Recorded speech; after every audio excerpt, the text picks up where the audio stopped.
switch over the profiles, but hello, everybody, anybody that watches.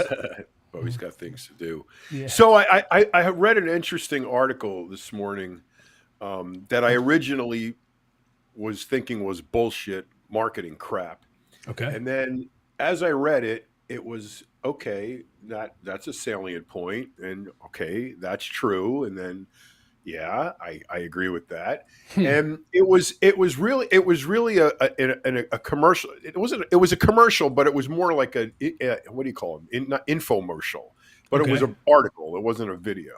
Okay, and they were talking about a condition called anabolic resistance when men get older and they start Okay. losing their muscle. So, not to be confused with sarcopenia, which is muscle death, or apoptosis, which is muscle death. Sarcopenia is the muscle loss, Yeah. but that's like a right, kind of a normal process of aging. Right. So, the anabolic resistance is what people encounter when they try to combat sarcopenia. Okay. So the answer is not steroids, not growth hormone, not drugs. The answer is amino acids. Hmm. And that's totally true only for the simple reason, and this is specifically true for branch chain amino acids, is that they do not have to be broken down in digestion. They're already broken down. So Okay. they go right in and go right to where they have to go. And I mean, I kind of have already been using, amino acids. I use Palumbo's, what's the stuff called? I can't remember, but Uh-oh, you're gonna uh, get it. You're gonna get whooped if you don't get the belt. well, I got to go get the canister in the tub, but but the thing is that but with limited calories that I eat because I'm still trying to stay small, it's those amino acids that I use that continue to help me keep my muscle mass, and it's absolutely the truth. Hmm. So I think as a protocol for you guys who are struggling, if you're a little bit older, if you're over 40 and you're struggling to maintain your muscle mass, make sure you're taking your free form amino acids every day, especially the branch chains, leucine, valine, and isoleucine. Leucine specifically is the most used amino acid that there is. So you got to make sure you have plenty of these on board to combat any of that, age-related muscle wasting. So it was a wake-up call because it's a simple thing to do. It's an inexpensive thing to do, and it works. All right. Hey, biggest Momo, give us a second. We'll get that. But I want to go. That's interesting because we've talked about this before, like the paradox of choice when you go into whether you're looking online or at the store at the amino acids available, right? So there's the branch chain amino acids, what the EAAs as well. Mhm. Is there other ones too? So which ones would you say, the most beneficial, and which can we just leave because we can't afford? Let's just say we can't afford all of them all the time for every Right. month, right? No one can Yeah. afford them all. No, exactly. Can't afford a steak anymore. No. But so the EAA, the essential amino acids, the EAAs, are 9 amino acids that your body does not make. So or doesn't make in sufficient amounts for them to be utilizable. So they are therefore termed essential because you need them. If you go without them long enough, you can literally die. Right. So they are absolutely essential. Within those 9 essential amino acids are the branch chain amino acids. The three branch chains I mentioned before: leucine, isoleucine, and valine. Those are the 3 most important of the essential amino acids that you make sure you get. For not only to prevent muscle wasting, but to assist in muscle building when you're coming up the line. So, yeah, I think, and it doesn't really matter how much protein you eat. What matters is you have bioavailable amino acids in your body that your body can use when you need them. So when you eat a piece of steak, your body goes through digestion. It gets pummeled with acid in your stomach, and then it goes into the, alkaline environment in your Hmm.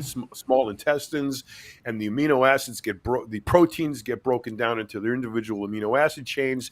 Those individual amino acids pass through the intestinal wall, through the little villi, into the blood vessel, Right. and within the blood vessel they travel to other parts of the body where they are recombined with other amino acids that have passed through, and you get the complete proteins that your body needs: collagen protein, all muscle protein. All of the proteins that your body needs are all made by recombinating the individual amino acids that your body produced during digestion, which, as you would probably imagine, is not the most efficient means of extracting your essential amino acids. Yeah. Because bodybuilders and athletes have a higher need for them, which is more difficult to satisfy through diet.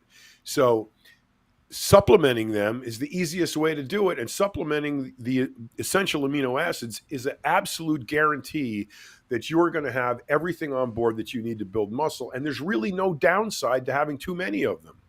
So then it would just make sense to buy the EAAs and not just the BCAAs because they already contain them, right? So Right. to save money and also to get additional benefits, that's the one you should go with.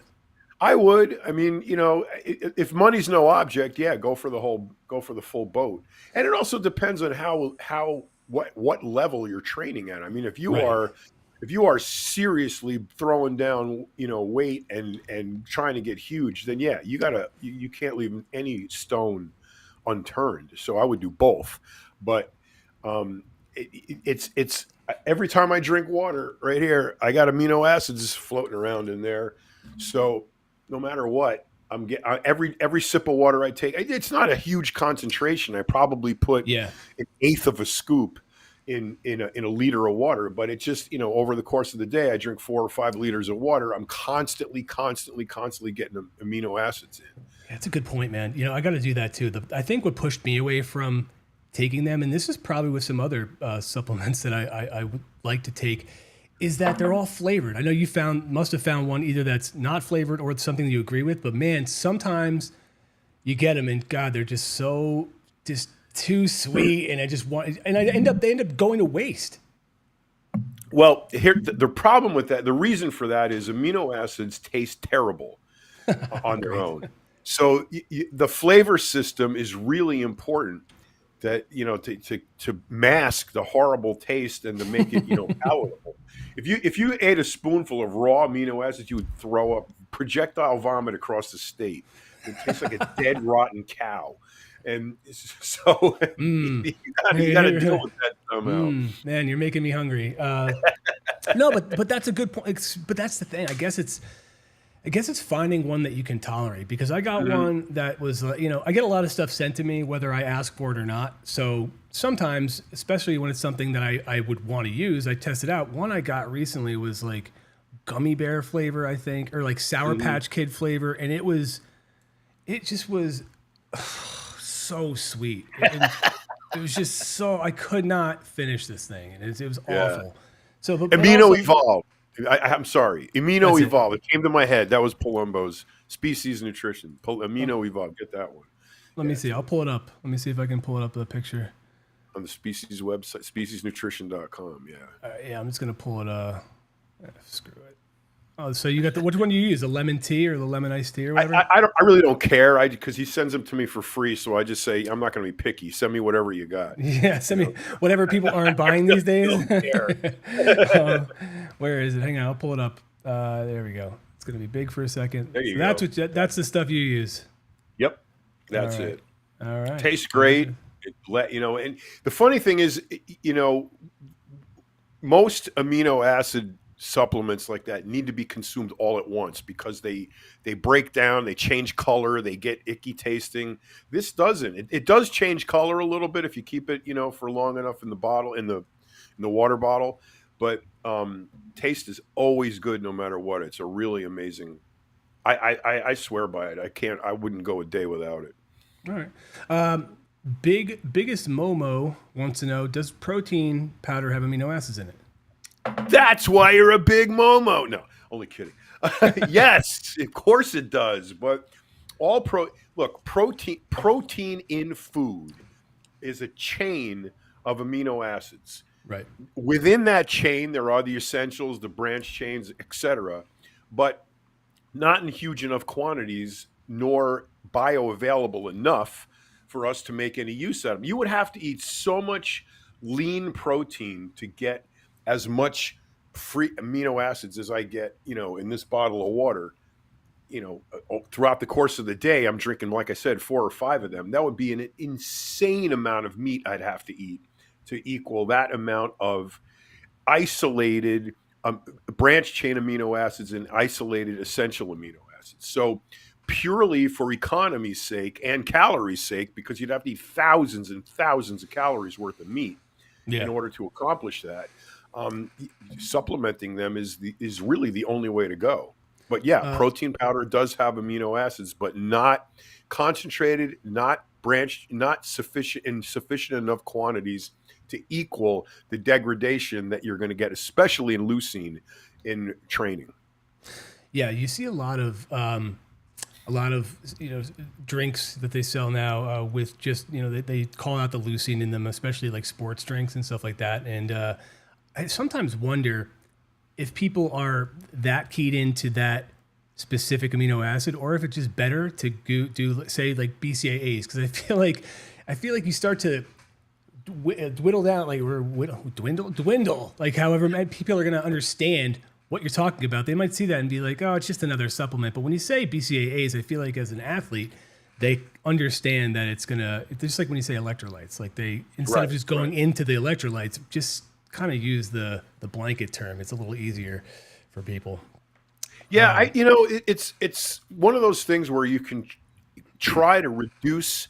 I always try to reduce to the ridiculous to simplify things. So, in sales, for example, you're trying to sell somebody something and it's $30 and they're balking at the price, and you can whittle that down to that's only $1 a day. That's only 50 cents until lunchtime. You can whittle it down till it's like pennies. Oh, okay, I'll do it.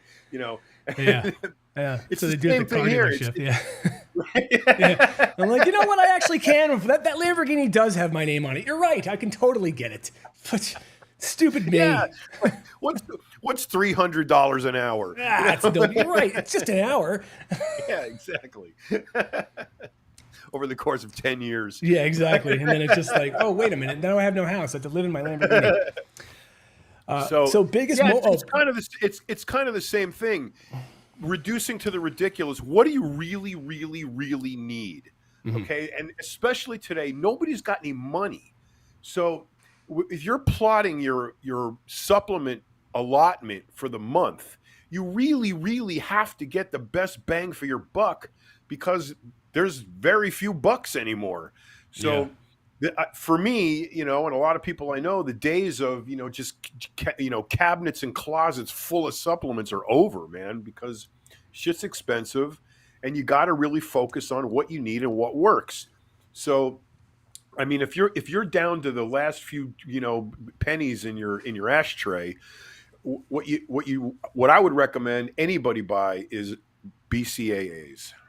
Interesting. I do have some. It's a reminder to start taking them again. I'm going to see my buddy Don Saladino on the 20th of September, and he's got some gym floor for me, so I can finally finish this one little piece, which is awesome. And then he's like, yeah, because he works with Thorne, like the Thorne supplement company, and he was like, it's like, yeah, he's like, you're gonna walk away with like at least $500 to $1,000 for the supplements, and I was like, okay, like you got it.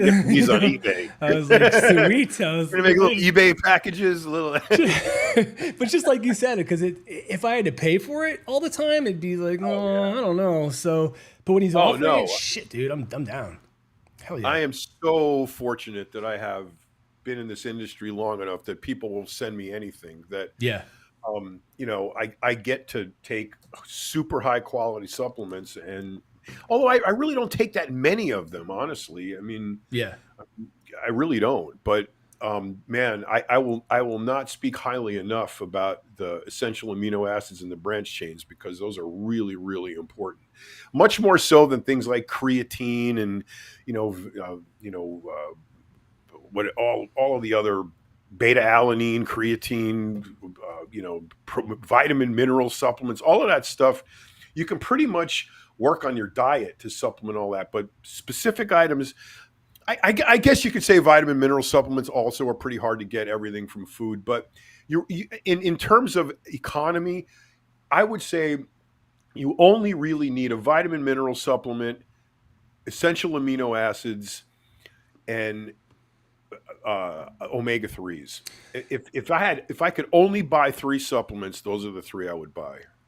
I do take creatine when I have it, because I even read something recently, and I don't know if it's how accurate it is, but I mean it is one of the most, if not the most researched supplement, but that it can even help with sleep, and it's not necessarily the look that I want to go for because it definitely it's a little bit of a watery, fuller look, but for some of the other benefits, for me, it's worth trying sometimes. But again, if I have it, I'll use it. But it's not something that I have like a checklist for. That if it's gone, Right. I got to get it right now. I think for younger guys, I'm yeah, sorry. go ahead. No. Go ahead, dude. I think for younger guys, creatine's great because younger guys are puffy anyway. So you're gonna upset that apple cart. And the strength with more water in your muscles, it's almost like wearing a bench shirt. You get that extra compression from the muscle being so engorged that when you squish it down in the downward movement, it acts like a spring, to come back up. Not, you're not going to put 50 pounds on your bench overnight, but it definitely does help to be, that waterlogged when you're lifting really heavy. So creatine's a great supplement for a lot of things. It helps with memory. It helps with, they've done so many studies on creatine monohydrate. Monohydrate. Remember that, guys. It's monohydrate, not malate, not chelate. And one day, honestly, we got to do this. We've talked about it. I really want to we can do it live or we don't have to, but really dissect a lot of these things. Even what we just talked about from BCAAs to EAAs, like really kind of lay it out in a digestible way for people. And also the same with creatine, because I think that is so valuable because again, it happens even to me. Look, I forget, even though I've been around a lot of these substances for decades, I forget because so much information is coming in. There's times where I'm looking at it I have to go back and research it, and it can be very frustrating depending on the source. So I think that would be a really good guide if we could come up with that. Two questions. One, has John Romano considered marketing a high protein edibles? I mean, that's actually, what's wrong with it? Wait, does he mean cubes of steak or marijuana brownies infused with amino acids? We got to be specific here. You got to mask that amino acid taste, evidently, or else you're gonna puke that edible right back up. Yeah, exactly. Got to hide that taste. No, he's got to go. He's got beanies first, and then he can talk. And then he can talk about the edibles. And another one from Biggest Momo before. I told you I'd get to it, so thanks for your patience. Can TRT help with muscle maintenance? I can only speak from personal that it's been a huge help for me from muscle maintenance. That I feel, but it's also helped me identify things that I do need to fix. My shoulder there's something going on with it. It's not. I think it's definitely. It feels similar to what I went through previously to surgery. So before I didn't know because so many things were hurting. These little aches and pains. Now I know there's a real problem there, which I have to address, which is shitty, but that's the way it works. But yeah, man, definitely. Another thing I want to say, John, sorry to quickly turn, we've talked about, Ozempic. What is it called? GLP-1. What are they called? GLP-1s or whatever. Ozempic. Ozempic. Whatever. But I recently found the study, I guess it can't really be a study yet, but that it can even help curb like alcohol cravings and things like that. So now here's what I'm thinking, or what I'm seeing, right? There's more ways to market this, right? So now you're saying you're going to lose weight. You only have to take this quick shot every day. It can also help you curb with not just alcohol, but other types of, um, but behaviors that you may want to move away from. Soon enough, there is going to be a reason or an excuse for everybody to want to get on this thing and use it for whatever, even though they're going to get all these other things. And I don't know. Look, I think it's good if that's the case to help people that are really seriously in need to get off of substance abuse. But I keep thinking to myself, what is this thing not going to do next? Like now it's like you're gonna grow taller. We've actually seen people grow 3 inches, or you get more handsome. That's penis grows. Yeah, exactly. Then I guess what it'll fly off the shelves. But that's what so my thing is this: how do we validate all this stuff, or just how do we verify if it's just fluff to push more of it on people? That's a really, really important point. And in order to dissect it, you have to understand the pharmaceutical industry. You have to understand not only the pharmaceutical industry, but the powers that be that support the pharmaceutical industry. So the growers, the producers, the media, especially the media. So let's try to put American pharmacology in a perspective versus the rest of the world. Mm-hmm. Okay, let's say you have 5 cats. How many cats do you have? 4, 3, Three. 4, 3. All right, you have just 3 adopted cats. 2 more. Yeah. Okay, 3 cats. And they got a litter box, and you never clean out the litter box. So the litter box is getting full of shit and piss, and it's getting fetid and disgusting. And all of a sudden, the cats are getting sick. So in the rest of the world, in all other 203 countries, however many there are, in the rest of the world, what they would do is clean the litter box, put new kitty litter in, and everybody's happy. In America, they make the litter box dirtier and they give the cats drugs. So the drug is the answer to everything in America. So you get a splinter, you got to have a drug to kill the pain, the itch, the chance of infection, rather than just pull the fucking thing out. So we are so geared in America towards taking a pill for something. Then on top of that, you have the media, which hammers these commercials into people's heads. Ask your doctor about Ozempic. You are not qualified to ask your doctor about anything having to do with the drugs you take. That is a specific course of medicine, how to determine what drugs you need and how to prescribe them. You telling your doctor, I want to take Ozempic, that's not a valid method to getting Ozempic. You have to actually need it, or now, well, Ozempic's different now because they hooked weight loss and penis growth into it. So you'll take it for anything. But that's the point. In America, we take drugs. We are a drug-taking community. Even illicit drugs. We are 6% of the world's population, and we consume 70% of the world's illicit drug production. Okay, so America is a drug-taking country. And because it is, it's very simple to move things like Ozempic into the American lexicon because everybody wants to take a pill. They want to take a pill to not be bald, to not be fat, to not be lazy, to not hold water, to make their hair grow back, to make their penis longer. All of this shit is trying to be found in a pill. Okay, so and the rest of the world is not like that. So when you talk about things like supplements, it's very easy to get roped into this whole, cauldron of, ending up with 80 different supplements you're taking. It's just not necessary. It's not effective. It's a waste of money. But we are so geared here towards drug taking that it's almost a knee-jerk reaction to and Ozempic is such a great example of this. That, like you said, what else is it not going to do? Is it going to drive for you? You're going to, I mean, what else? I mean, you're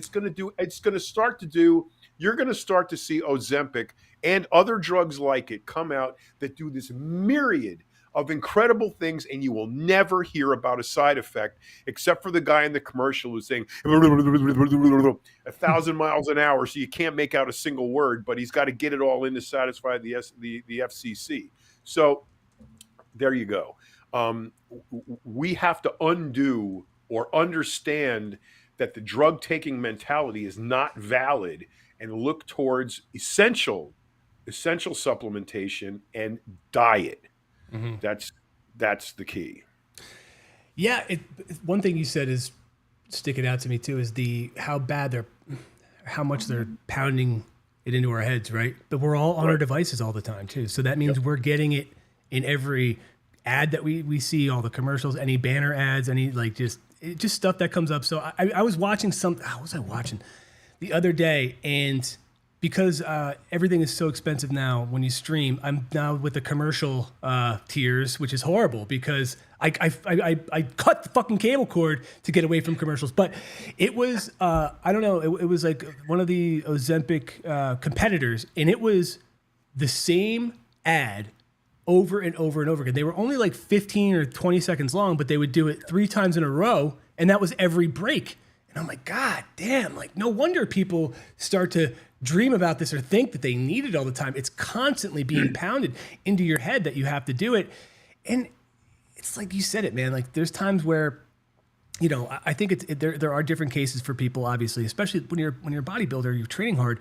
As you said, you're going to be giving up a lot of this stuff. You're going to need to put things back into at a different level than other people. But yeah, I feel like, and I think GQ recently did something on this about how basically everybody in Hollywood, everyone is either taking steroids or on some sort of drug that allows them to look drastically different. Whereas back in the day, you actually had to do it. You had to go through it, and it was an interesting thing. And they talked a lot. I'll send it to you because I was reading it. I thought it was an interesting read about different peptide protocols and about different all this type of stuff and what these folks are using it for. And then a lot of the stigma to it. They're afraid to tell people, and that's where I have the problem, right? Why not just say it? Just say it. If you do, I don't care how you live your life, but don't just sit here and tell me like, don't liver king me. Tell me that it's all like because you went and hunted a boar. Like, dude, But I don't know. I just don't know where it's headed, man. And I could see it now. We talked about it a year ago, how the impact would be on the sports nutrition industry, and the fact that they keep adding these benefits or things that it can do for you. It's just basically it's a one-stop shop. It's going to wipe out most of that entire shelf where you used to have to at least go to specific brands. And I don't know, man. I feel the same way about psilocybin too, right? So psilocybin, remember, it was like this, don't take that stuff. But now the fact that they have pharmaceuticals getting into it, now it's starting to be more accepted. And it's starting to be, people are being able to get their doctor to give it to them. So it's only when you can pay into it and make these people tons and tons of cash that it becomes okay. Right. And then it doesn't matter after that. Then it just on to the next thing. That's the approval process. Yeah. The approval process is money. It's not how effective the drug is. It's not who's going to take it. It's not what it's going to do. It's not adverse events. It's money. And here's how you know that's the truth. If you look at network television, about every other commercial is for a drug, right? I mean, that's where Ozempic, where did everybody hear about Ozempic? On TV, right? Yeah. Commercials. And that's so for a myriad of drugs. You have them. If you watch network television, you cannot go through a commercial break with at least 2 or 3 drug commercials. Now, why is that? Is everyone watching TV a budding doctor who knows enough about drugs and pharmacology to have a cogent conversation with your doctor about the effects and counter effects and contraindications of specific drugs? No. The reason why there's drug commercials on TV is to pad is leverage. So if you have a network that has a news arm, okay, and let's take Ozempic, for example. Let's say all of a sudden people are dropping dead from Ozempic, okay? Mm-hmm. That would, in a normal situation, that would spark an investigation. Right. Journalists would start looking into it. They would go to the drug companies. They would start looking at studies. They would start looking at investigating the cause of death experienced by the use of these drugs and any other adverse events.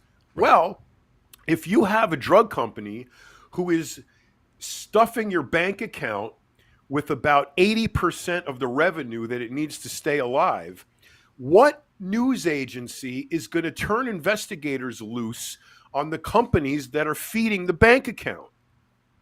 Not going to happen. No. So if people start dying from Ozempic, it will never be investigated. You'll never hear about it, because if the makers of Ozempic pull their advertising dollars because they don't like the fact that you're investigating them, the network will crumble.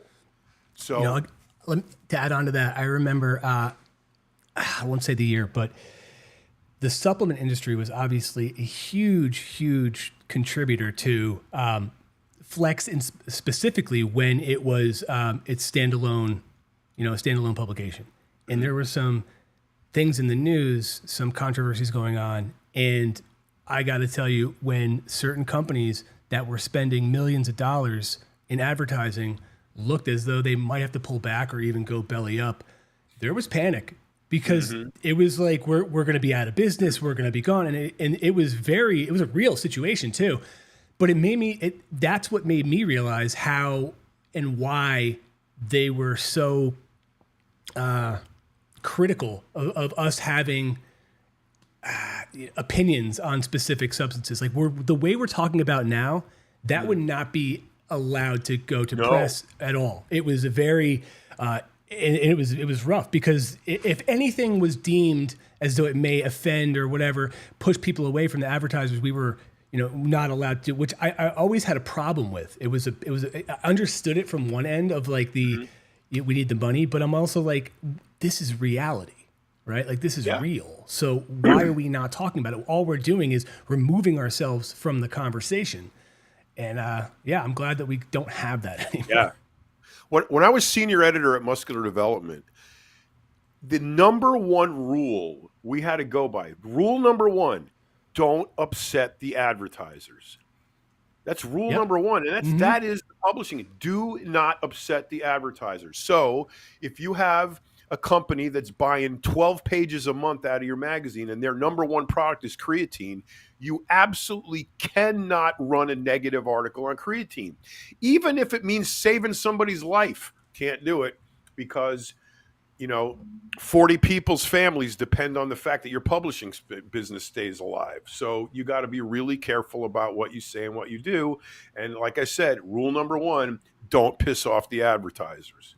Right. And that was the thing. It was, but I went to bat for this a lot, and I lost pretty much 99% of the time. But I was like, okay, well, we're not out to offend the advertiser, but we'll be generic about it, right? We're not going to say company A, but the ingredient company A is using is problematic, and it could cause, you said, it could hurt people. Aren't we supposed to be here to try to help them, or at least educate them on to make a better decision of whether they want to go through with this or use this?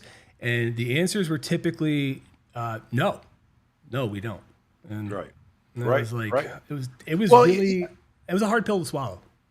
The bigger picture. The bigger picture is beyond us. Mm-hmm. The bigger picture is that the 330 out of the 330 million people in America, 67 to 70% of them, somewhere in there, are overweight or obese. Yeah. Within that population of overweight and obese people, 2/3 of the country, there's diabetes, there's joint issues, there's metabolic issues, there's heart problems, there's lung problems, there's joint problems, all kinds of maladies that get stacked on top of the obesity. That is a cash cow of unfathomable amounts.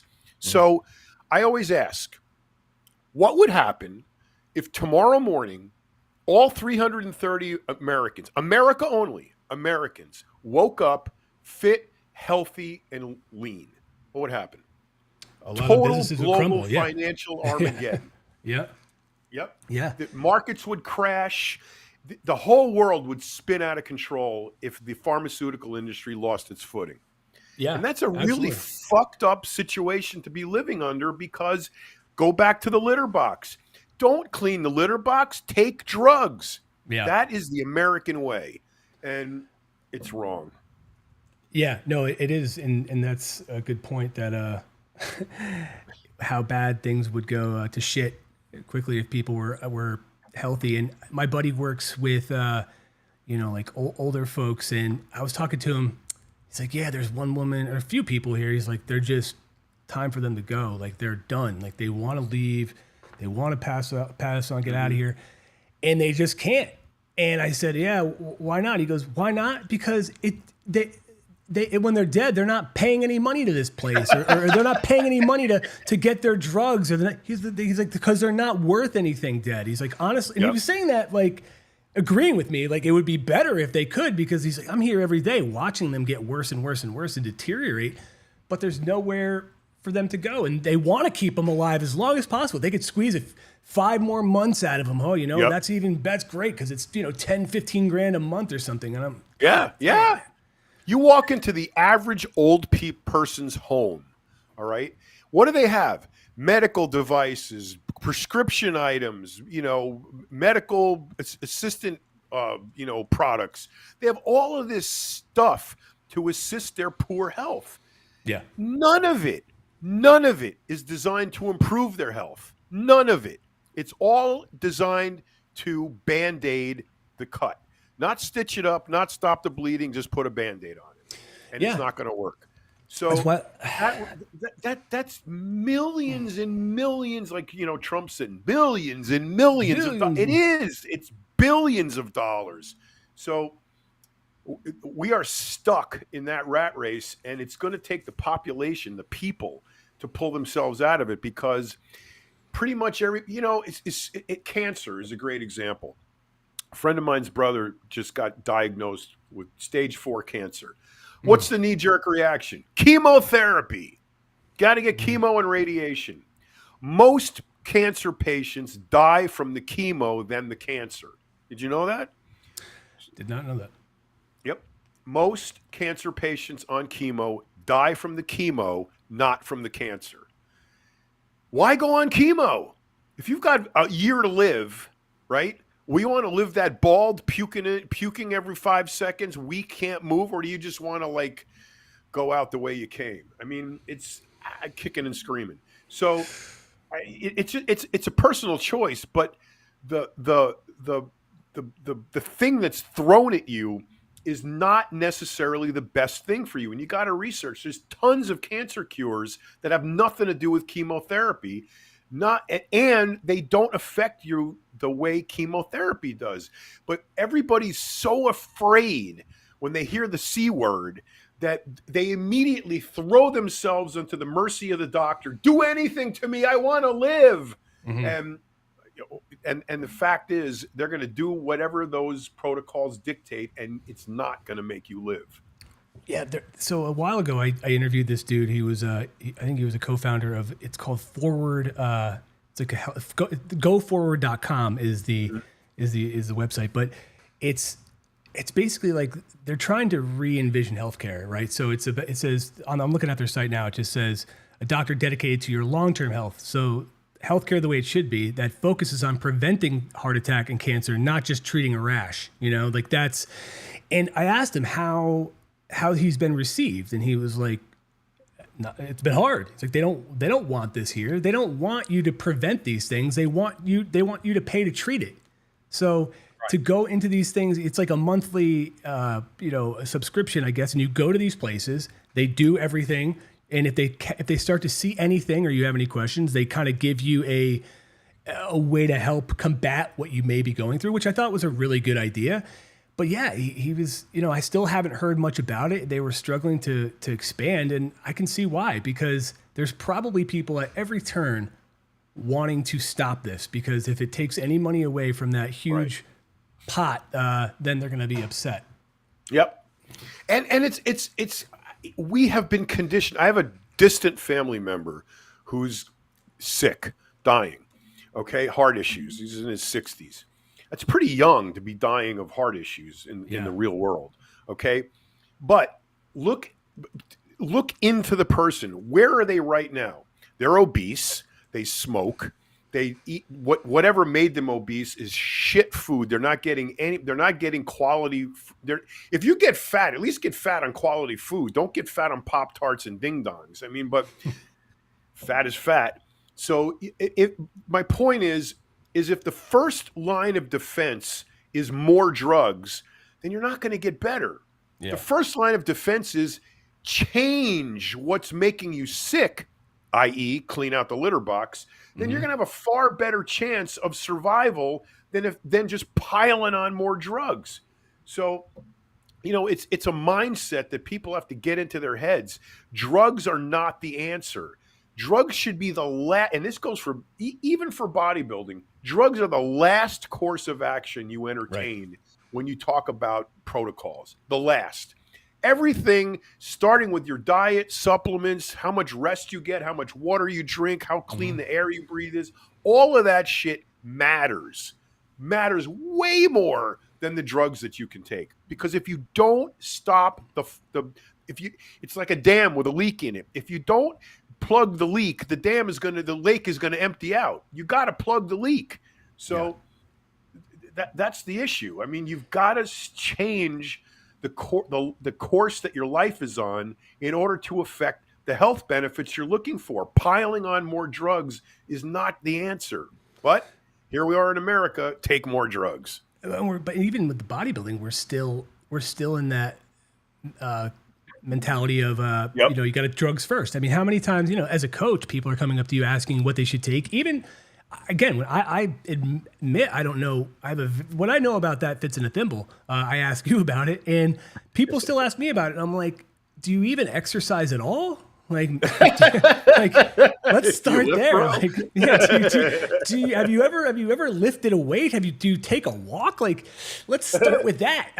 But that's the thing. It's almost like it's harder, even though everybody knows in a sense what to do because a lot of it's common sense. It's harder to do that. It's harder to, drink more water or eat healthier foods and all than it is to just find this shortcut or find, the warp zone to get to A to B rather than take the long haul. And that's the shitty part. That was one of the biggest elements of 75 Hard that was the most difficult for me was getting the water in. I mean, even that measly gallon of water that I thought I was easily putting away every day was I was wrong. I was not drinking as much as I thought. And it took me getting on that program to realize, holy shit, I'm drinking way less than I think. And that much water makes a difference. So something as basic as one of the most basic elements on earth, water, well, it's actually a compound, but it's far more advantageous than any drug you could possibly take. First thing to look at is rather than the drugs you're taking, what are you putting into your body for sustenance? What are you eating and what are you drinking? Those are the two main things that you have to deal with because food is a really tricky, area to navigate because unlike drugs and alcohol and, recreational stuff, you have to eat or you're going to die. So you don't have to drink beer. You can never drink another beer again the rest of your life, and it's probably going to help you rather than hurt you. Okay, but you can't do that with food. You can't do that with water. You have to eat. You have to drink. The question is, what do you eat? What do you drink? So if you want to live a healthy lifestyle, which is the key to living a healthy life, then you got to address these issues. And it's usually 9 times out of 10, at least with my clientele, it was the simple shit first. The low-hanging fruit is the easiest to pick. Yeah, but again, it's people. Then you have to cook, then you have to clean, and then you have to. So it's like there's all that's the thing. There are all these things that come with it. And on the water thing, I have recently had that epiphany too, where I'm realizing, wow, I need to drink more water, and I noticed it just because of just the way I was feeling. And I'm like, wow, what can I do? And that was the first thing I looked at was my liquids. Like, what liquids am I taking? And So I had to start to make sure, like, find easier ways to do it. So in the morning, I pound a glass of water right away. I always have a glass of water with me, and leave it out here on my desk when I'm working, and have, and it's been a big help. But there's times where I get wrapped up in what I'm doing, forgetting to drink water, and that has such a huge impact on me. And I think adding the BCAAs and adding the more water is going to be a real difference maker for me. And I'll keep you apprised of it. But these two things are big, like, for real. Like, it's huge. Yeah. Yep. All right, hey, Corky. Oh, okay, that's a good question. Hey, Corky's back. I know. And anybody on X, please send your stuff. I wish I could respond. Don't know how. It's blocked for some reason, so I don't know. Is alkaline water? Dude, the only thing it allows me to do, like, typically I can respond to people, but I click on Corky and then it says add to block list. Like, I don't want to add to block list. I want to add to reply list. But I don't know how. Is alkaline water better than regular water? I thought it was all marketing, but that's me. Man, that's a tough one. Okay, why alkaline water? The main reason for alkaline water is that it is believed, and it's true, that cancer dies in an alkaline environment. Okay. Alkalines, or base, vinegar, for example, okay, is the opposite of acid. So it's the opposite of acid, but it is no less corrosive. So you can corrode, a piece of metal just as easily with something, basic than you could something acidic. So they're both corrosives. Alkaline, can you raise the alkalinity? Can you raise the alkaline environment in your body by drinking alkaline water? Yes, but so minimally that you can't even barely perceive it. Is it enough to warrant it? It does. If it doesn't cost any more than regular water, yeah. I mean, this is alkaline water. Smart water is alkaline water. I buy it. I use it. So yeah. I mean, it's kind of one of those things where it's not going to hurt. Might help, but it's not going to hurt. So yeah, right. So it's not necessary, but just because the body naturally regulates pH that's balance, right? So that's nail on the head, right there. You got the answer right. Your body naturally regulates alkalinity. So you can't over alkaline your body. Your body's not going to allow it. So I just go with the regular water. The other thing is, it's like, I see like a spring water, and then you see all the reports and studies how it's like, oh, well, that just came from somebody's hose in their backyard, basically. Like, it's all marketing, man. It's just like when you see like whatever, fat free or almost cage free or whatever it is. It's all a gimmick to try to get you to be like, oh, well, that's better. I got to get that instead. And that's what I mean. Like, with this type of stuff, it's like, I guess they jack up the price a little bit, but also if you like it, as you said, I don't know what smart water costs. I'm too a dummy like me doesn't buy it, so it's, I don't think it's any cost difference, to be honest with you. But there's something you can. I mean, when I remodeled the house, this house we bought has two water sources. It has the main water from the city, and it has a well. The well was used to service the irrigation and the outside, where you really waste a lot of water. And the all the hose bibs outside, all the sprinkler system, all that goes off the well, and all the faucets and the toilets in the house come off the city. City water, it's got chlorine in it. It's got other crap in it. You've got to test it. It's really horrible. I had the water in the well tested. It was way better than the tap water. So I ran a line from the well to the in the kitchen to the kitchen tap where you have the filter, in the refrigerator, so that the water that comes out of the refrigerator is not only filtered, but it's also well water.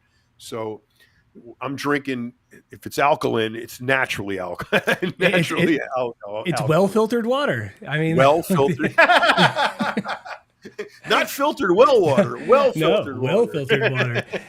Yeah, that's the thing. I have the one gimmick that goes on the the spout in my kitchen, and then I have the refrigerator one. I've never tested to see which one would be would have less contaminants or less sediment or whatever. That's an interesting thing. I should do that. Is you just buy those things? Like I'm sure they got them somewhere, right? Like just to Well, test. uh, there's a water softener guy here in town that tests your water for you. I guess you'd have to. I don't know where you'd go about doing it. I guess you could Google it. How to get your water tested in the city you live. Um, you know, you just get a readout. It shows you what's in it, how many contaminants, parts per million. Some of them are really sophisticated. They'll even give you microplastic contents, Yeah, PPA, PPC, PBAs, whatever they're called, um, all of that stuff. So look, if you're gonna guzzle a gallon plus a day of water, you better make sure you know what's in it, because yeah. that is a huge cauldron of it's a huge amount of liquid that all kinds of crap could be in, that you have no idea what it is. And if you're mindlessly guzzling water, you're poisoning yourself if you don't really know what's in there. So I would definitely recommend getting your tap water, the water that you drink, whatever. I buy the bottle, I drink the bottle, and then I fill it up in the refrigerator, because I can't fathom drinking 6 liters of brand new water every day. Yeah. It's a waste of money. Right. So I use the bottle for 3 or 4 days and then throw it out and then you start a new one. But you know, that much water, whatever that water source is that you're filling your bottle up with, find out what's in it, because Mhm. you might be ingesting a whole bunch of crap that you don't even know you're doing, that could be having an accumulative long-term effect on your health. You might as well figure that out now and head it off at the pass. My wife signed up for one of those. I signed up for something where they come and give you like a free water test or whatever. Mhm. And boy, it was the biggest the biggest gimmick, man. The guy comes. He's like, "Oh, how could you be drinking this?" And he's showing me this is what's normal. This is where yours is. Basically, it's like I was drinking toxic waste, like to him. Right. And I'm like, Jesus. So of course, and he tries to slam me with but for the low price of like 15 grand, we can install this brand new filter set. And I'm like, whoa. I was like, what?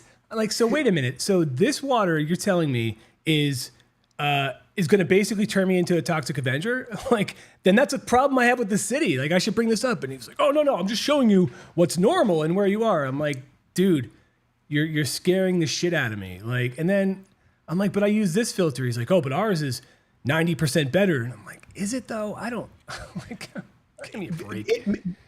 There probably is a filter that's 90% better, but is that one 90% better? That's the question. But you got to look at the if anybody wants to poison us, the food and water supply is the number one place to go, because you're guaranteed consumption. Okay? Now, is there something in the food and the water supply? Absolutely. And all you Yeah. have to do is look around. The estrogen alone, the Mhm. xenoestrogens that are found in the foods and the water supply are incredibly high these days, and you can see the effect on the population. Mhm. Look at young boys today. Young boys today are effeminate. They're squishy. They have gynecomastia. They have high estrogen. They have estrogenic attributes. They have almost no body hair. They have almost no facial hair. They are weak. Hard to gain muscle. This is a epidemic that's Yeah. running through the young people in this country, because they're being poisoned. Well, And you, you from you you heard it here. John wants you to go look at young boys. So what? that's what you just said. Look at young boys in this country. You heard it, folks. Like, no, I'm just kidding. But no, I know Look what you're at a saying. Like, population, I know. not I, individually. know, I was just. I know, but I know what you're saying. Like, you're saying that but where those estro, like, is it in everything? Because I remember Yes. somebody saying like, don't take that receipt. They're like, stop taking receipts. I go, why? They're like, because the chemicals and that it's in there, like that's part of the estrogen. I don't know if that was accurate, but I'm like, holy shit, it's that prevalent. Like these things are that just ubiquitous. Like they're everywhere like that. Well, you got to look at it from this perspective. In performance, racing motorcycles. Racing cars, racing anything. What you want to do is reduce weight. Okay. Yeah. So do you look for one place to lose 100 pounds or 1,600 places to lose an ounce? You look Right. for 1,600 places to lose an ounce. That's the easiest thing to do. I mean, drill a hole in your key. You just lost weight. Okay, Yeah. that's why Porsche keys had holes drilled in them. They looked for 1,600 place to lose an ounce. Okay, it's the same thing with poisoning us. It's not that one drop of microplastic you're getting out of the bottle of water. Right. It's the 100,000 drops of microplastic you're getting from drinking water, drinking Coke, drinking whatever from here, eating this, eating that. They're poisoning you from 1,600 different places. So you're going to get 100 pounds of microplastics, but from 1,600 places to get an ounce of it. You follow me?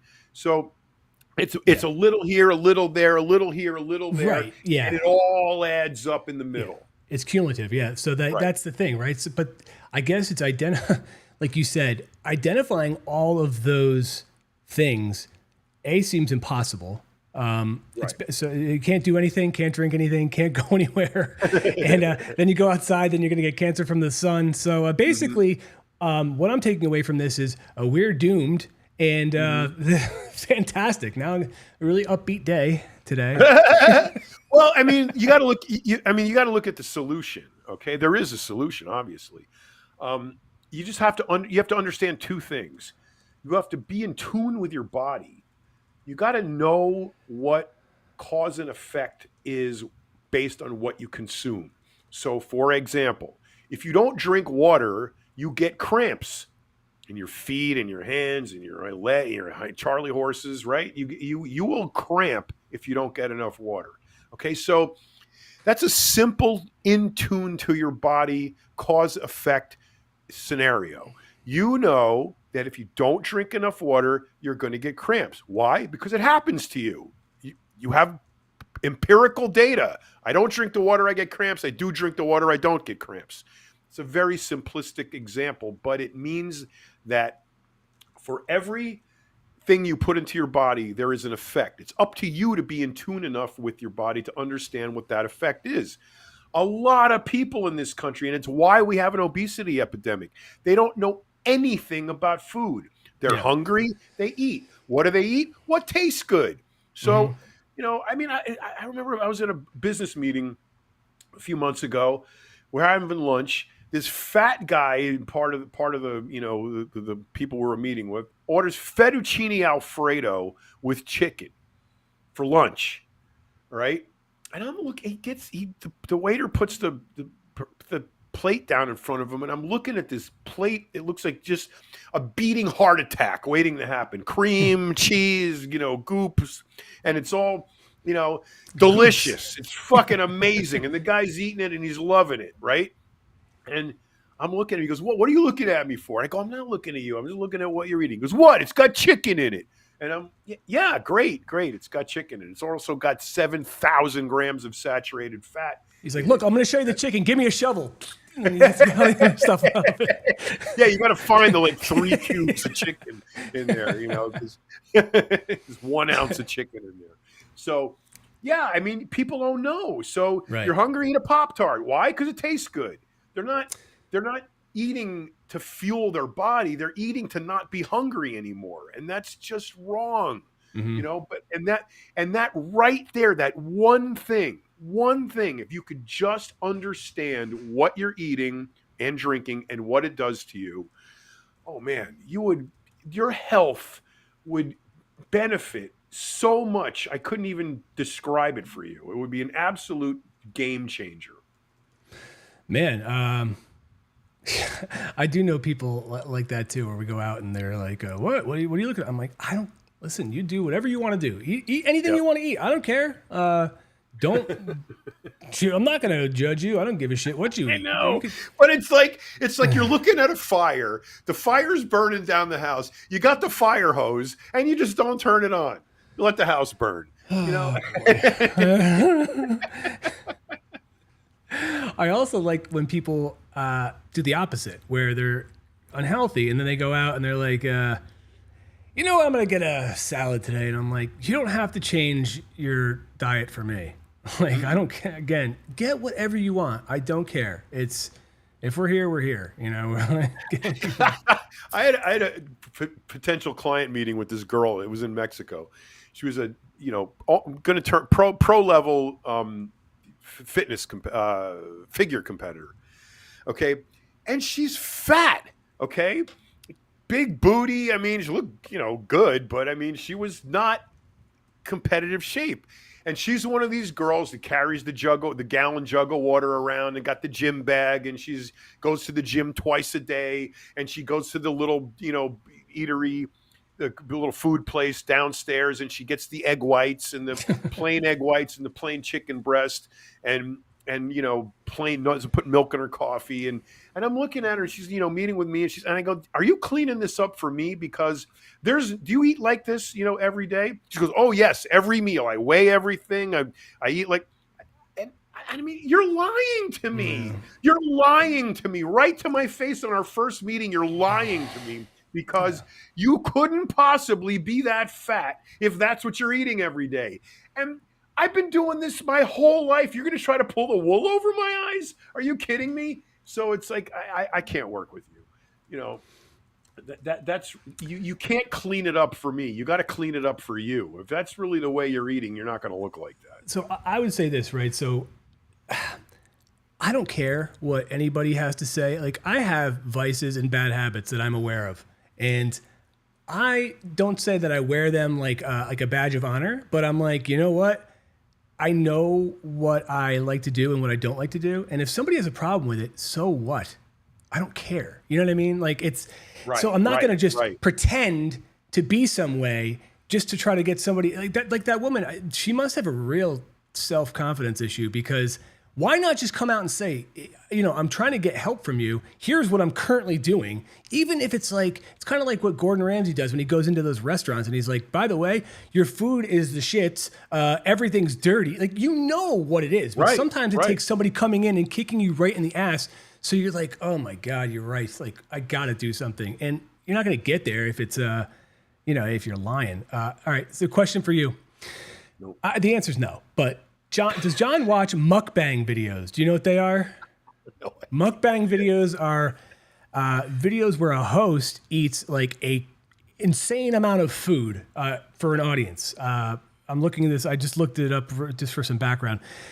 This says it originated in South Korea in the early 2010s and has gained popularity worldwide. The word mukbang comes from the Korean words, I can't say that, but eating and broadcast. So I could never watch a full one of these. I've seen clips. And to me, I don't like to watch anybody eat at all. Not even like a peanut. So to have them eat these enormous portions of disgusting foods, and I don't know. I had a feeling you did not.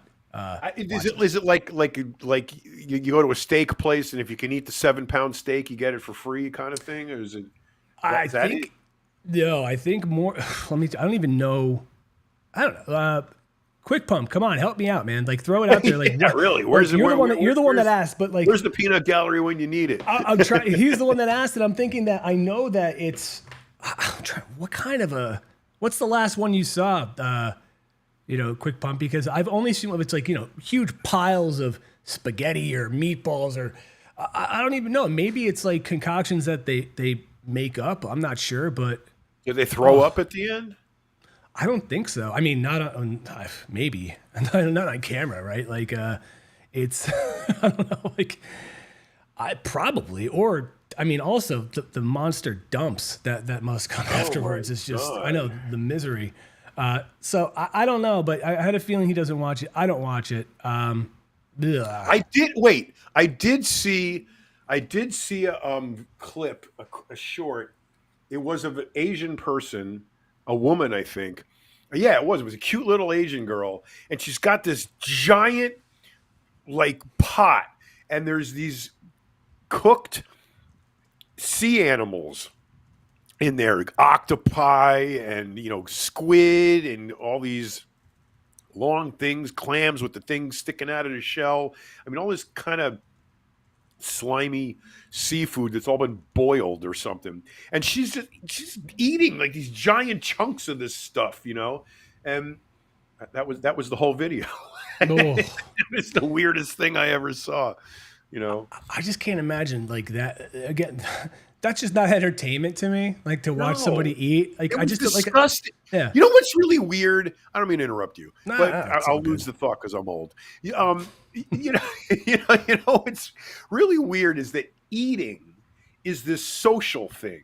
So you're gonna have a meeting with somebody. Well, we'll go out to dinner, go to lunch, and you're eating. And I mean, it's like talking and eating. It's like they don't go together. I mean, it's like you should be putting stuff should be only flowing one way. You're either eating or you're talking. You're not doing both at the same time because you're going to get conflict. And I mean, it's just weird to me that the social gatherings revolve around food, and eating is not a particularly handsome thing to watch. I mean, people No. chew with their mouth open, food falls out. I mean, it's like, why is eating connected with social gatherings? It's not a very particularly pretty thing to watch.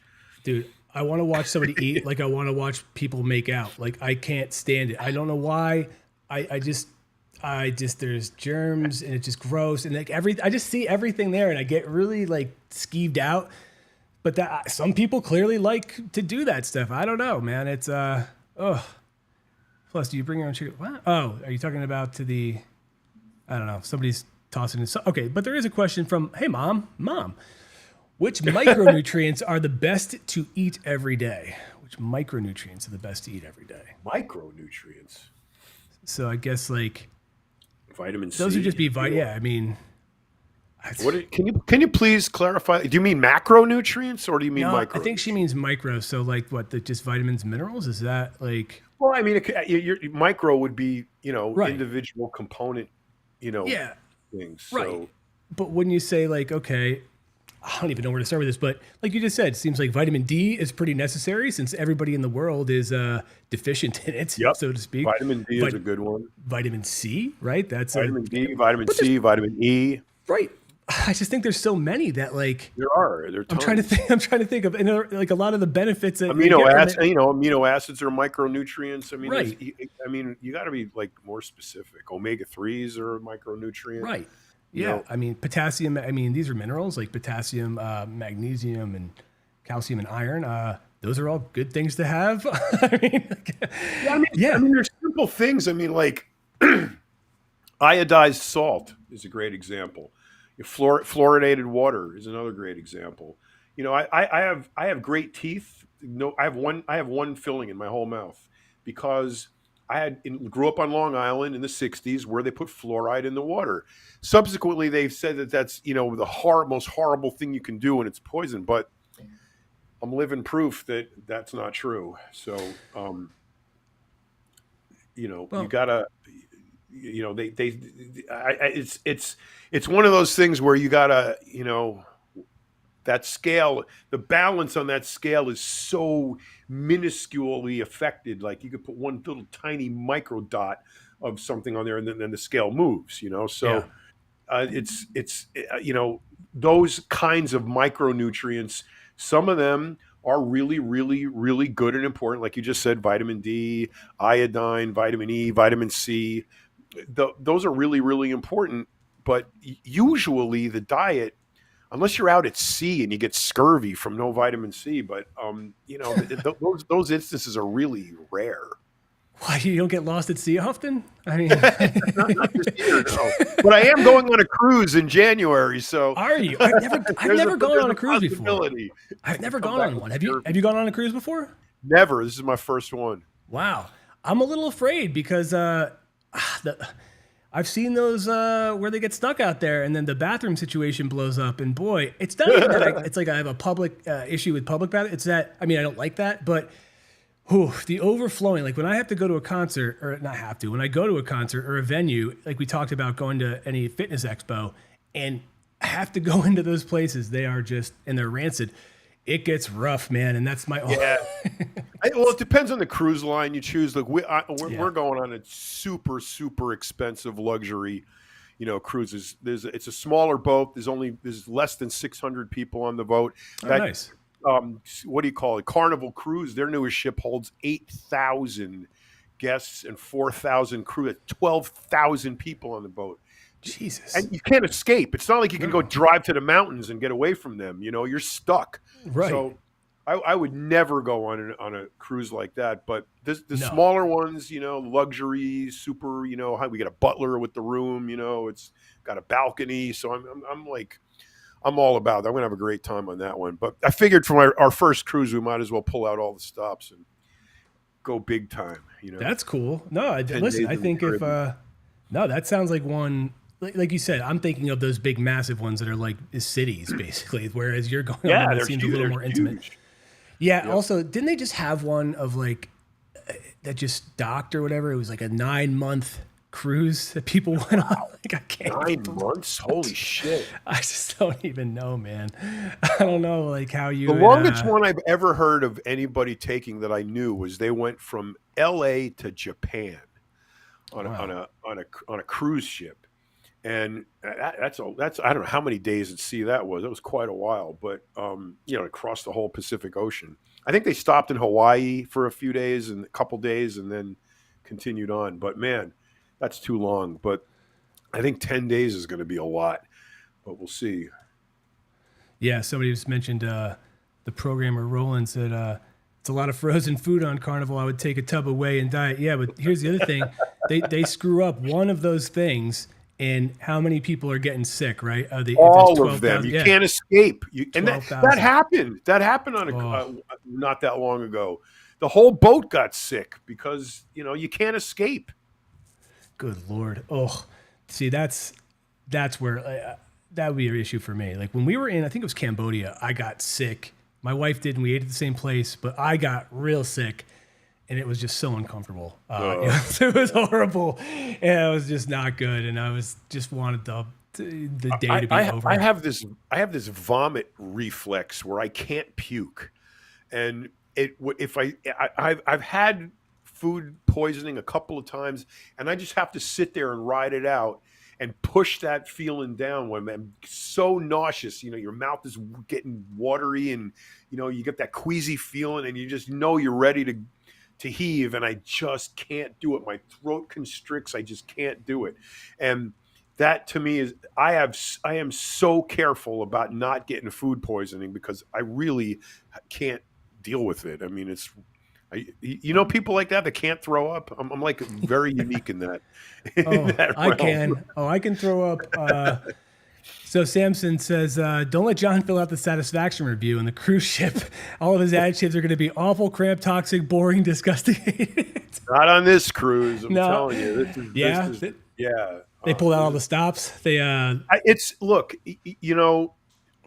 there's people who cruise that like are into cruising. The guys get the tuxedo and they go to dinner. And they're all dressed up with the gi, and the women are wearing the evening gown. I'm not going for that. Um, I want I want 5-star restaurants. I want super high end yeah. attention to paid to me. The butler service, 24-hour room service. This ship you can have caviar at 2 o'clock in the morning. I'm like I'm going for all of that. There's 8 restaurants on the boat with only 600 people, less than 600 people. So you're not going to have a venue where you got 8,000 people waiting to eat. So I don't even know how. I can't even imagine putting myself in that situation, putting myself in that huge a concentration of people where you can't escape. I don't know what caviar tastes like. Can you explain it to me? Oh man, caviar is beautiful. It's little tiny beads that pop in your mouth and have this little kind of slightly salty, slightly fishy taste. It's really good. I like it, but a lot of Okay. people don't. But Yeah. depends on the caviar too. I mean, there's different levels of it.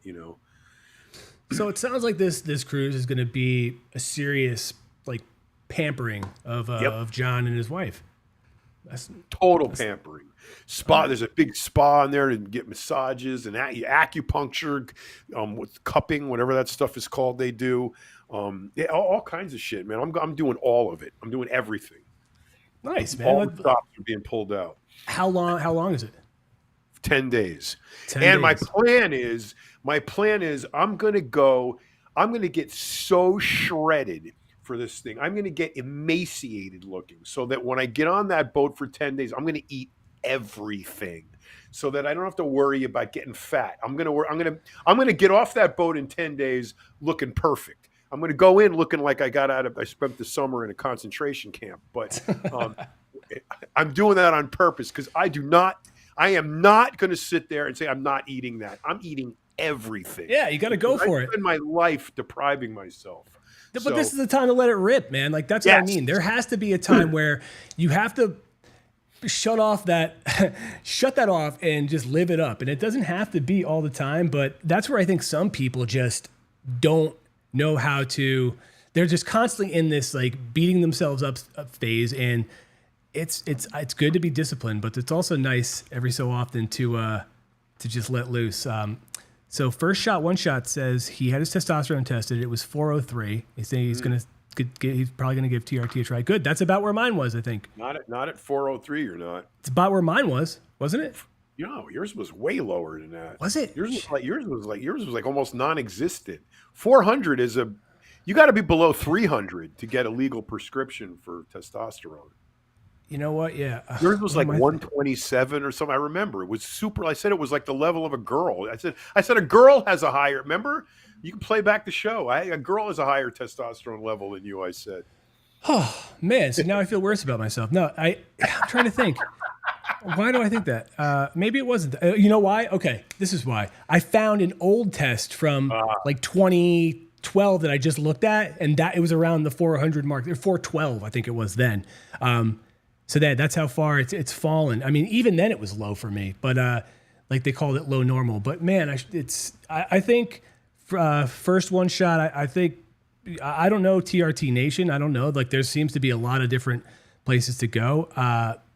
Here, my insurance I found out covers it up to 90% after my deductible, but I'm using an out of network doctor. So I just called them today about if I can submit the invoices and break them down and then be either credited or have it applied to my out-of-pocket deductible. And it seems like they're going to allow that. I just don't think I'm going to hit it. It's going to be worthless in the end. So does that say 625 over there? Yeah, just got tested last week, 625, feeling good. It says mom. A woman? Is that mom a woman or mon? I can't read that. It's mom with an M. Mom. So were you thinking mon like, hey mon, like like somebody mon because mon 625 is a mon level. That's like if that's a woman, man, she must be tearing up the sheets because that's a high level for a girl.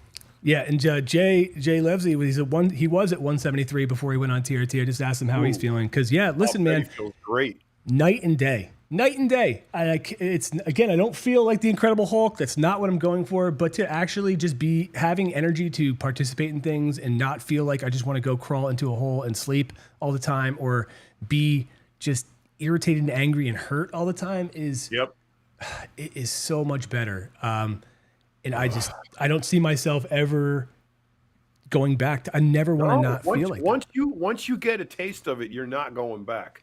No, and that's what I say. You always say, "Oh, you went to the dark side." I don't think so. I think I saw the light. That to feel you saw the light. To feel normal is fantastic. And when you feel like shit for so many years and you don't really know it, man, I gotta say, yeah, I don't even know. I gotta get my labs done fairly soon within the coming months, and Listen, like all we're going for is the normal range. You say, that's it. So we're not trying to get to, these absurd amounts. Plus, if you saw the amount I'm taking, it is so tiny. It's like, again, I've told this to John. The fact I called the doctor because I was like, hey, sir, there's nothing in here. He's like, no, there is. I'm like, I can't even see it. He's like, trust me, you just start there. And so I did. And after a couple of weeks, it really started to make a difference. So if you could get it, I wonder what Mom, are you a female? You want to know what 900 feels like? Yeah, is she a female? I mean, maybe it's, I don't know. Maybe it's like mom. A 900 test level on a woman, let me just tell you, A, you stop having your period. B, your hair is going to start falling out. And C, you're going to be so horny that whoever you're with is going to say for once in their life, it's too much. And as your hair that's is falling out while you're doing things. I mean, yeah. sounds like a lot of fun. Yeah. So is that so? In your experience in coaching with a lot of competitors, do they sometimes tend to overdo it? And Yep. that's Oh so. yeah. Yeah. Well, bodybuilder mentality. If one is good, 10 is better. Yeah. So and that's obviously wrong. But look, I've had women taking over a gram of test a week that when they came to me, and it's like, what the fuck? They're like agitated, their hairline's receding, that acne all over the place, but they're huge. And I mean, I don't know what they're like intimately, but I mean, I could imagine it's got to be something different. So clitoral hypertrophy is another Yeah. issue that women deal with high test levels, which it's not a bad thing, but Right. you gotta hope your partner's good with it. But well, that's the thing, right? So like that's got to be. And you talked about how you don't love to have these types of conversations, but they do come up, right? So, Right. is Yeah. that something that you have to either warn somebody about, or do you wait until they start to No, you experience it got and to bring be it up to open. you? Well, I mean, it depends. If the girl comes to me and she's already on a boatload of gear, then she's already got it. So there's, and her voice is changing and all of that stuff. So, uh, the deep voice, the big clit, the oily skin, the aggression, the receding hairline, that's all from taking too much test in women. And a lot of times I've had to like pull them, peel them back. You're taking way too much. Like one girl in particular was taking 1,000 milligrams a week. I peeled her down to like 150, and her test levels were still really high, and she did, really, really well. But and her health and her appearance improved dramatically. So, That's good.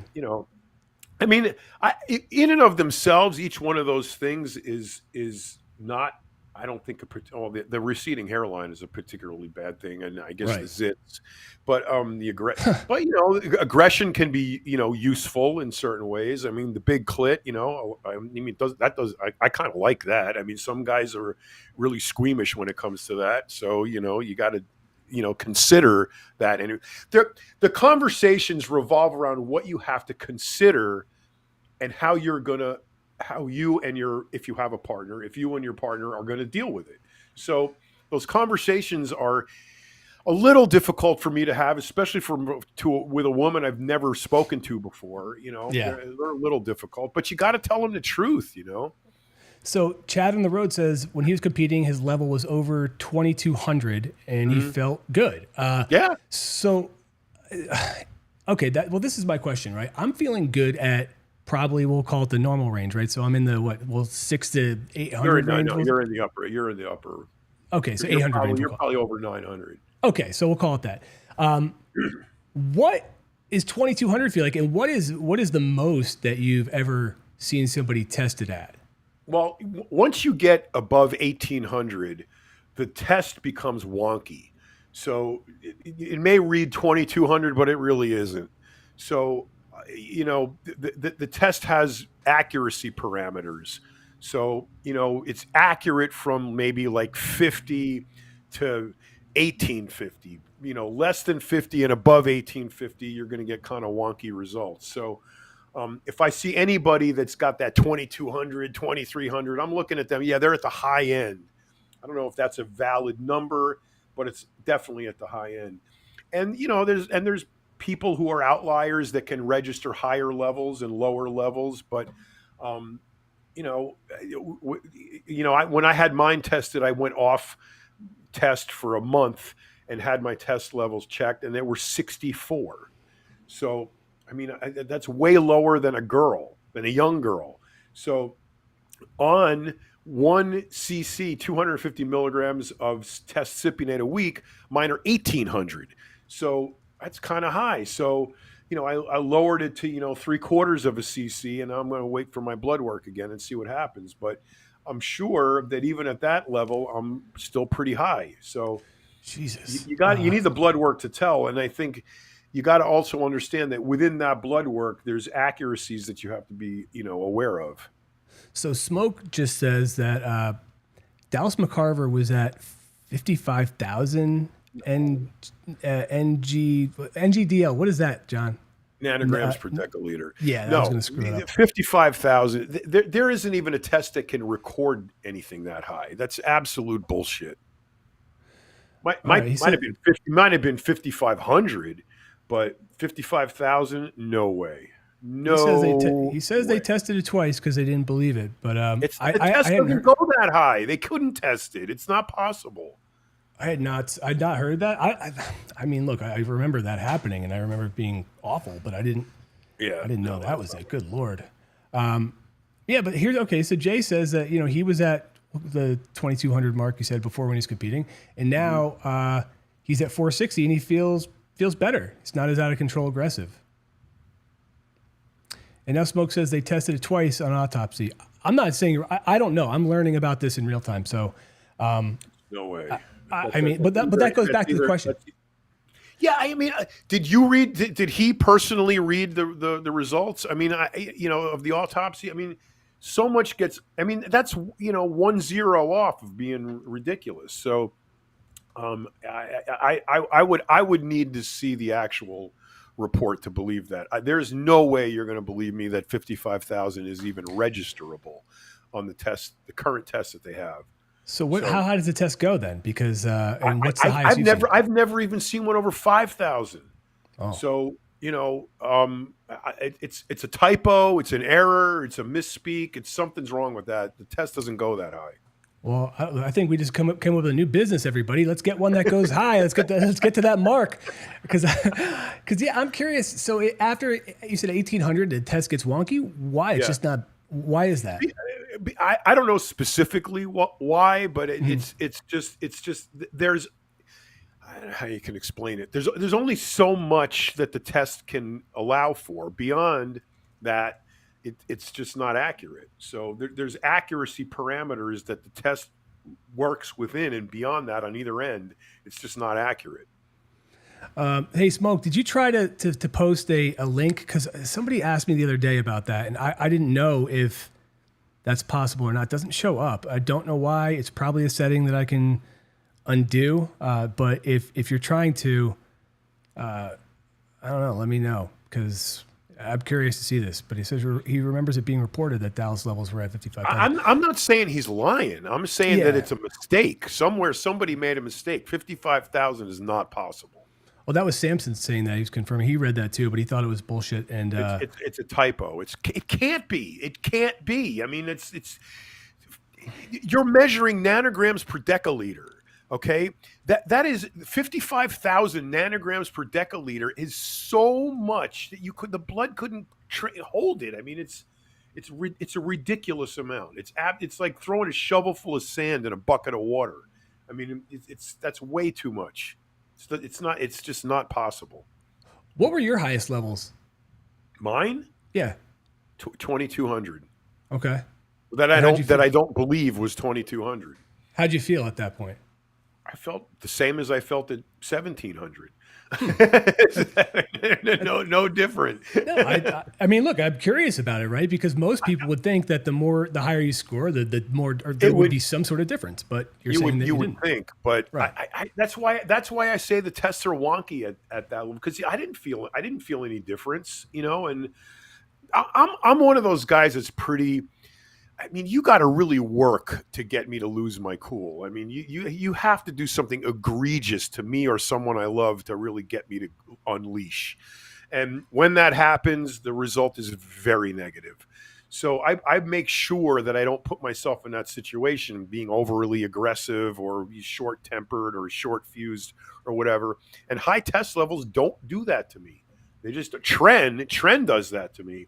So, but test does not. So, I don't think I can pinpoint one particular feeling that would go, specifically towards the testosterone. But I can tell you that on testosterone versus off testosterone is so night and day different that I would never, ever, ever go back to not taking it. All right. Well, Mom says there's a couple things. Mom says, what levels did you actually feel a difference? And that was, I think, just thrown out to the group. Whereas first one shot says he thinks if he doubles from 400 to 800, he's going to have to feel different, right? And I can only tell you from my perspective, Yeah.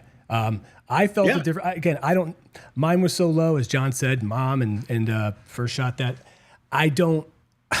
All I could tell you is how bad I felt. I don't know the exact threshold I crossed when I started to feel better, but I would say within between the second and third week of taking 2 injections a day, and I'm only taking like point 0.2. It's so small, but I'm doing that, and I got to say between that second and third week, I definitely started noticing a difference. And then by a month plus, there was just no turning back. It was just, again, cannot even explain how much better I felt. Just even my mood was better because I wasn't as Yeah. tired and I Oh, wasn't for so sure. irritable. Your mood is hugely affected. And just finding joy in things that I like to do, like training. Was again before I'm pushing myself in there. I'm basically grinding myself down every day, pissed off that I'm having to train past 20 minutes. Whereas now, I train for as long as I feel like training without a Right. Yeah, problem, which is yeah. a big thing, man. That enjoyment was big. Yeah, that's the thing. There's not an indicator on the wall that's constantly monitors your test levels. So I can say like I feel like this at 400, I feel like this at 6, I feel like this at 8. It doesn't work like that. I don't know what your test level is going to be at on 200 milligrams of cypionate a week. It's up to your body to determine that. And you have to also remember that blood work is a snapshot in time. Your levels are doing Yeah. this Right. all the Right. time. So you're just caught you here. What is it that? That's the blood, but an hour later, it could be 200 points lower. So, or 200 nanograms lower. So, you don't know, but to chart the difference between like 800 and 1200, you could say, yeah, I could feel that, but 1200 to 1800, you're not going to notice the difference. The higher the level goes, the lower, the less you're going to notice the difference between levels. So the difference between 400 and 800 is far more noticeable than the difference between 1200 and 1800. So you got to Yeah. look at it It that way. Couple of things. One is Jay. Jay says he was 173 and he was suicidal. Even I a small I can increase. identify with that. Yeah, and it says, Yeah. how many cases? This is a really good. Such a good question, and I'm glad you brought it up because I was going to say something similar. How many cases of severe depression do they test for testosterone levels instead of giving antidepressants? And I That's will tell great. you, I was definitely depressed, it was a handful of reasons. But I'm not going to say that testosterone was this was the one thing that did it, but it did help me again find more enjoyment, get more energy to do things that I like to do, to be more present with the people that I like to be with, my kids, my wife, my friends, and that absolutely helped me climb out of this rut where I'm thinking, what am I doing? How am I gonna do? Well, I don't want to go do this. I felt like shit all the time. It's always looking for a way out. You know what I mean? Always looking for okay, well, I can't wait to. How long are we going to be there for? So I can come home and go to bed or whatever. And it was for real. It was bad. So Yeah. I know what not like. Let's see. It says then Jay said he had a heart attack in the middle of a cycle. It couldn't get off properly. He was shut down. Didn't produce any tests at all. Hence the TRT now. Yeah. Listen, I don't know what that's like. I hope I don't have a heart attack ever. But shit, dude, I will tell you that definitely on the depression thing. You know how many times that doctors tried to push the pills on me, and I just said no. I said no. It's the litter box. Yeah. It's the litter box. Okay. So the testosterone is the cat shit. Okay. So if rather than clean the cat shit out of the box, let's give you antidepressants when what you need is normal test levels. That's what you need. So yeah, they're both drugs, but testosterone is a naturally produced compound in your body. So adding more of it or bringing your natural level up to a high natural level is that's why it's called replacement. So Yeah. A long that's time what's ago.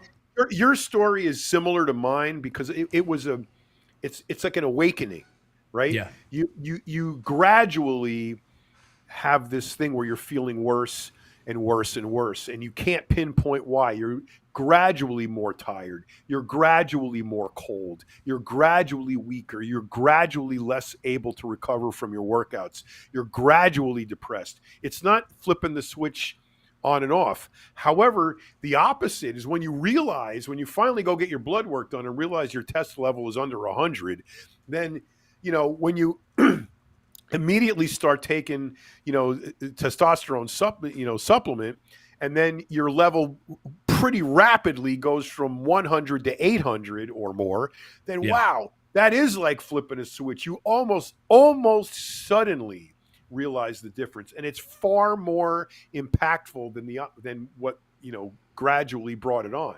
So, when you actually do get on test replacement, the noticeable difference comes on very rapidly. So those feelings you had of tired, unmotivated, Yeah. weak, et cetera, man, that stuff changes. How fast did that take you to notice? Couple of weeks, A couple right? weeks. Yeah, a couple weeks. And Yeah. and that was the thing too. I wasn't immediately like, I didn't, the first time I injected myself, I wasn't like looking in the mirror waiting for some change to take place. I knew that it was going to be gradual, but I didn't know the impact it would have. And I will say that because of that, and because of the protocols that I'm on, that I am looking to get off some of the meds that I've been on. It's not antidepressants, but some of the stimulants I'm on, like for to treat ADHD. I want to go a different way. If I can start to do that another way, I think, I just think that this has hopefully allowed me to start to move away from that stuff. And they have, in the past, long time ago, decades ago, they did put me on an antidepressant. I did not like the way I felt. I felt very like just out of it, and there was like sexual side effects that I just don't want to deal with, and never want to deal with in general. But yeah, it was. But now that I'm looking at it, and like John said, it was like, there's things that I can do now that I feel like I'm in a position to do now because I feel the way I do because of the testosterone. So that's just me. I'm not giving anybody advice or anything, or I'm not a doctor, but personally, it has been night and day. And I'm just very, very glad that, because we talked about it a lot here. And I would say we pushed you. yeah. Yeah, absolutely. No, totally. But you also educated me. You also helped me understand. Whereas again, I knew all the stigmas and I knew all the stereotypical things that come along with it. I never really latched onto that because I know that that's all, a lot of it's just bullshit and people that don't know. But understanding what it is, and also that, you don't have to, and you talking about people that you've worked with, understanding that a little bit can go a long way for specific people. And that was really what I was like, just talking about how to put yourself in a position to feel better and to do things that you want to do. And it's not taking pills, man. The antidepressants, like Jay says, it's kicking the can down the road. It's not a cure. Yep. That's it. The numbness. And that's it. It was all of that. I felt like I wasn't getting to the root of anything. I wasn't making any changes that were going to be positive. And yeah, especially when, I was a younger guy and can't have sex. Like, that's like, ugh. I'm like, what? That lasted less than a month. I said, never again. I won't do this. No. So you know what I started doing? I started riding my bike more, walking on the beach, because I was in LA at the time, walking on the beach, training, more outside, cardiovascular stuff, just walking, jogging. And that was helpful. And also just writing, keeping a journal, writing down stuff. That was helpful for me to get shit out. And yeah, but now that I've got this piece, I think I'm in another chapter, which is really cool. One thing I always have to, and I, like I said, it's very hard for me to read the comments because they're blurry, but because of my eyes. But I think I saw the word blood work in there, and that just rings a bell. Everybody, guys and girls, get your blood work done. Yes. Get your blood work done at the very minimum 2 times a year. At the minimum.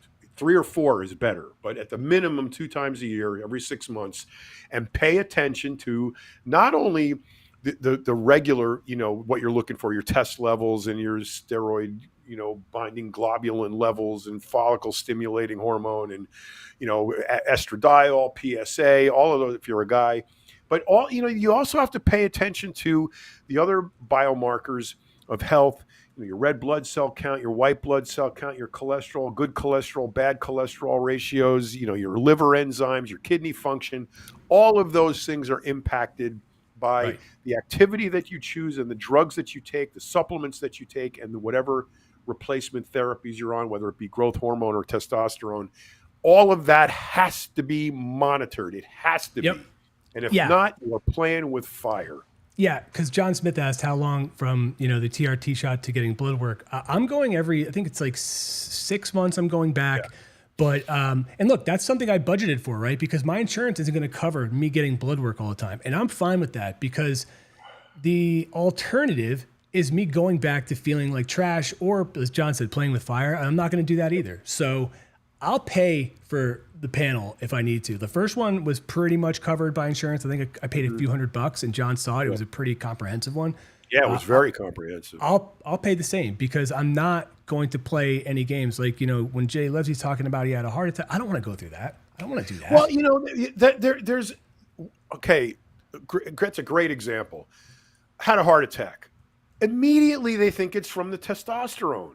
Right. Okay, but that's not cogent, diagnosis. It's not. I mean, did you have your C score taken? How old are you? Do you have a family history? What's your cholesterol level? There's 100 things that maybe not 100, but 25 things that you should consider, before you go blaming the testosterone for your heart problems. So, I really have an issue with that because steroids have been demonized in the press. So anybody who's taking testosterone thinks they're dealing with, a time bomb here, or nitroglycerin, something very volatile, and you have to be careful. It's not true. Right. It's a naturally occurring hormone in your body. Your body makes it. Your body's designed to utilize it and take advantage of it.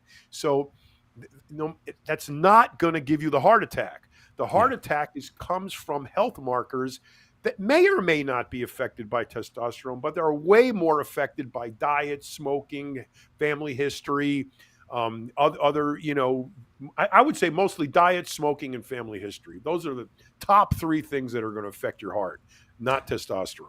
Right, but also I wasn't saying that just about testosterone. I'm also taking two peptides, Samorelin and BPC 157 or TB5. Yeah, so I'm taking those two.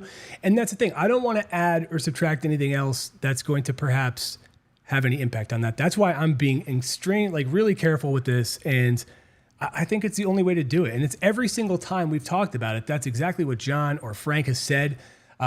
There's no reason at this point to just guess when you can have this snapshot tell you exactly where you are at the moment. And look, First Shot's saying how he doesn't like to do blood work. Me neither, dude. Listen, I don't even look. I can't look. I told the first time I gave like a long time ago, I was like, dude, I'm not bothered by blood. I looked at my blood and I was like, oh. So I just don't look. Don't look. And I never see it, and it's easy. I got one for you. You'll love this. I was getting my blood work done one time, and the phlebotomist was really young. It was a girl. And she couldn't. I'm a road map. She couldn't get the needle in the vein. She missed like 3 times. And she said, I'm sorry, I missed again. I have to go. I go, give me that. And I took it from her hand and I stuck it in my arm. I hit the vein like on myself. She got lightheaded and had to sit down. She said, I never saw anybody do that before.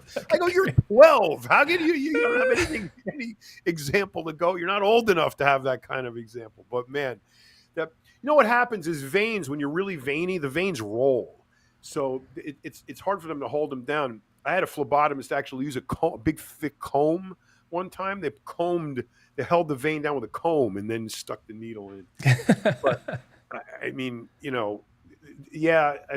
getting blood work. Look, I mean, if a woman's pregnant, she's going to have to get used to people looking at her vagina. Okay, it's just the way it is when you have a baby and you're going to, appointments, prenatal, and all of that. It requires getting your vagina looked at. That's very uncomfortable for some women. It's the same thing. You got to deal with it. It's part of the deal.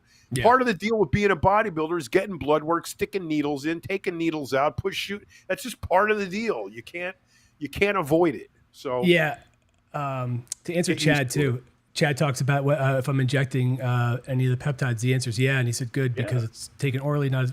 And I will say that there's some other things that we're talking about, and I'm talking to the doctor about maybe switching things up and but yeah, they were like, oh, if you want to save some money, you can take them orally, and I'm just like, nope, that's out. Like it's not happening. Like I'm used to now giving myself these shots. I don't necessarily love it, but it's fine. And why would I want to pay for something that is less effective? Mm-hmm. I don't. That's probably, I mean, a girl asked me last night in the gym, she goes, is there anything I can take that's natural that will help me grow muscle and get lean? And I go, yeah, your diet, right there. Number one, you're fat. But, people have this, especially bodybuilders, they have this thing about their size, and almost I have never, except for one client who was a ballerina in New York many, many years ago. Other than her, I never had a client, and I probably had hundreds over the course of my career, that ate too little. Everybody eats too much. Everybody. Yeah. And this idea that you can't grow muscle without getting fat is really, really stupid. And you guys, I mean, if you ever get anything from me, one piece of information that you ever remember that I said is you don't have to get fat to get big. But no one will listen to me. All right, that's a good spot to wrap. I figured out why. Why? It's the size game. Okay, if you get a steak, all right, a raw steak, and you cut it open, a roast or whatever, you will open that fat meat up, and you will see fat marbled in the meat. We're the same way. We have fat marbled in the muscle. We also have fat on the outside of the muscle.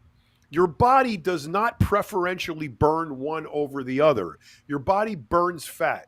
There's a process called lipolysis, which when stimulated causes the release of fatty acids into the bloodstream, and your blood utilizes them for energy.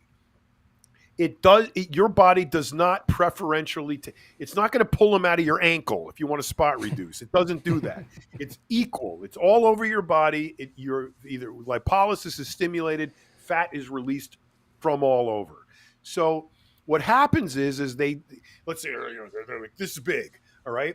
And they start dieting down. What happens is the fat in the muscle is also lost. So the muscle, you take the fat out of the muscle, what happens to the muscle? Gets smaller. Mm-hmm. So they think they're losing muscle. So what does a bodybuilder do when they think they're losing muscle? Mm-hmm. Eat. They eat more or up the dose or both. So they're knee-jerk reactions that are wrong. Okay, so you've got to understand. If you don't understand basic human physiology, you're going to frustrate yourself to no end following this sport, hobby, pastime, whatever you want to call it. You got to understand how this works. And once you do, the clouds clear away and you understand this shit better, and you stop asking really stupid questions and understand what's going on in your body, how to not only understand what's going on with your body, but how to ensure your health and safeguard your process as you go down the road. So you got to know this stuff. You just got to know it. From very basic stuff to very complicated stuff, you have to know it because it answers the questions for you. All right, we've gone about 2 hours. I gotta get going. Really? Yeah, it's kind of late. Somebody just said Rami is out, Mr. James Park. I didn't even know that. We'll have to take a look. But yeah, we've gone, which is great. Listen, I think it's awesome when we end up just kind of going. Yeah. But today is actually my anniversary with my wife, and we're going to go do some activities. And we're gonna go. I think I'm gonna go get a massage. I think so. Wow, awesome. Yeah. Haven't had that, and I need it because my body has been beat up pretty much all summer. So, yeah, and I'm, she's going to yell at me because I'm definitely behind. But this is really cool, man. This is awesome. And listen, we'll be back on Tuesday. And look, I had a really good time. This was fun. Yep. Thanks, everybody. You guys were awesome. Thanks a lot for all the questions and comments. That was awesome, dude. Come back Tuesday. You guys. Thanks. 9 years. Can you believe it? 9 years she's put up with me. Good Lord. Wow. I know. It's nuts. We've been together for 15. We've been together for 15, so good Lord. She's got a real Val and me too, 15. She has terrible taste in men, my wife, I guess. I tell my wife that all the time. All right. All right, everybody. See you later. Thank you.